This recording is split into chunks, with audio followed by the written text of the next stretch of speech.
Assalamualaikum to our respectable lecturer, Madam Azra, and to our fellow friends who are watching this. In this video presentation, we will discuss on an issue that we pick based on Chapter 8, Industrial Relation, which is challenges faced by trade unions in improving employees' rights and welfare during the COVID-19 pandemic. So, I will be introducing our group members. First, we have me, Nur Atasha, and I'll be doing the introduction. Second, we have Aina Sofia. She will explain the positive impacts. Third is INL-intanlieyyana. She will be covering the negative impact. Fourth is Nur Aina Nausiha. She will explain the potential consequences. And lastly, Nur Ayuni Nabila, and she will discuss the solutions and conclusion. So first, I will be presenting on the introduction. So what is industrial relation? Industrial relation refers to the connection between an employer and the trade union representing his workers. This system consists of employers and their associations, employees and trade unions, and the government. In human resource management, industrial relation is related to the administration of an organization's relationship with its employees, including matters such as employment negotiation, issue handling, and adherence to labor laws and regulations. As a result, respect for one another, fair treatment of employees, and an open exchange of information are all highlighted. HR managers must be skilled negotiators in order to reconcile opposing viewpoints and enact policies that balance the needs of the company with well-being of its employees while handling the disputes. So, what is the issue about? The article highlights the difficulties trade unions had in defending the welfare and rights of workers during the COVID-19 pandemic. It draws attention to problems including economic downturn, unemployment, and the disruptions that lockdown caused to the industry.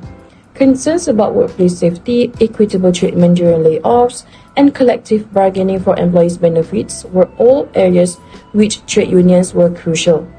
The article places a strong emphasis on cooperation between unions, companies, and the government in order to preserve workplace harmony and protect workers' rights both during and after the pandemic. As you can see, here are the bar chart on data made by the article that shows the unemployment rates in Malaysia during Q1 2020 and Q2 2021 based on the provided data. The rate rose from 3.5% to 4.8% over that period, reflecting the impact of the pandemic on employment. However, Indonesia's unemployment rate during the first quarter of 2020 stood at around 5%, and by the first quarter of 2021, this rate had increased to 6.26%. So, this statistic shows that during the pandemic, Malaysia has a lower unemployment rate compared to Indonesia. Based on the article, trade unions stand up for improved working conditions that lead to higher job satisfaction and general well-being. These factors include better pay, equitable working hours, and high safety standards. An increased focus on health standards has also led to improved workplace safety measurements, which benefit employees through better protection from health potential risks.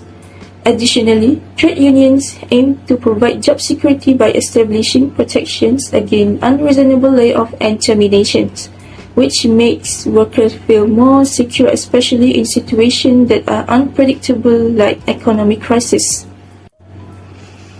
Next, for organizations, trade unions have the potential to boost productivity for businesses because satisfied employees who receive good compensation and support from their employers are sometimes more driven to do their job. Additionally, by encouraging regular communication and teamwork between management and employees, trade unions improve employee and employer relationship by creating a culture of trust and lowering the potential of conflict. In the end, this positive work atmosphere helps everyone involved and build a more effective and consistent organization structure. Other than that, the negative impact for the organization and employee.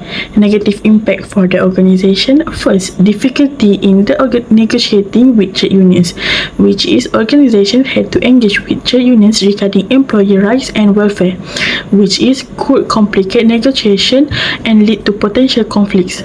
Next, we have challenge in workforce management. This is because organization face difficulty in managing a remote workforce, including monitoring evaluating performance, ensuring accountability, and maintaining team cohesion. For the employee negative impact, first we have challenge for trade unions.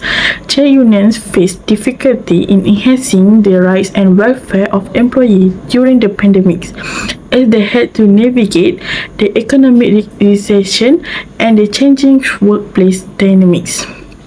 Second, increased remote work challenge. This is because with many employees working from home, there were challenges related to maintaining productivity, ensuring proper work conditions, and addressing health concerns.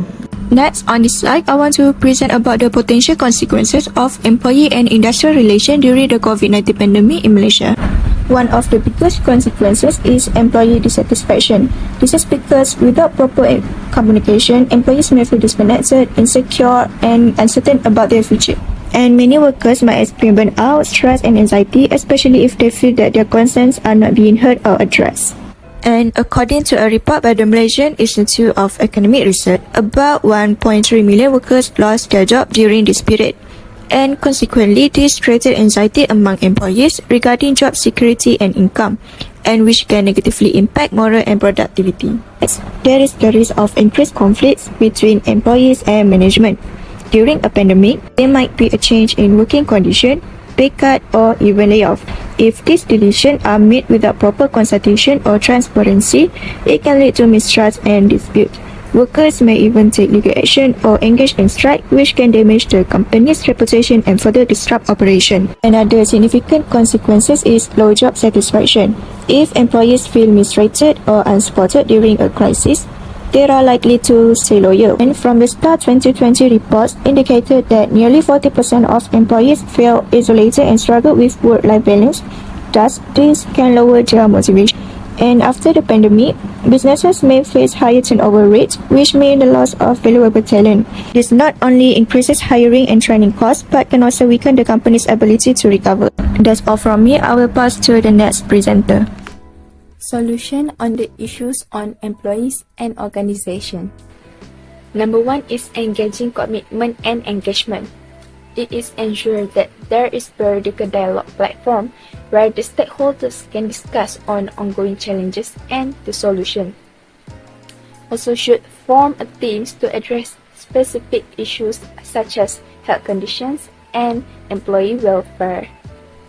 Number two is communication with employees.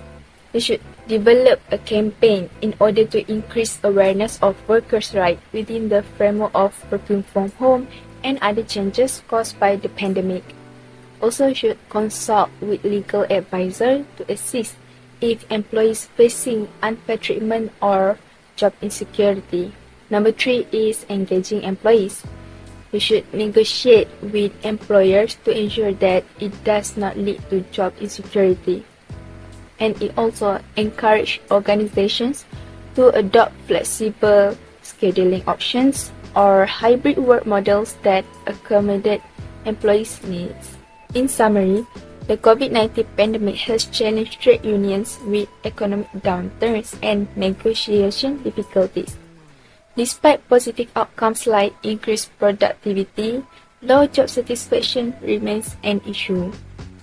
To support employees, unions should enhance collaboration through regular dialogue, advocate for workers' rights, and promote flexible work arrangements.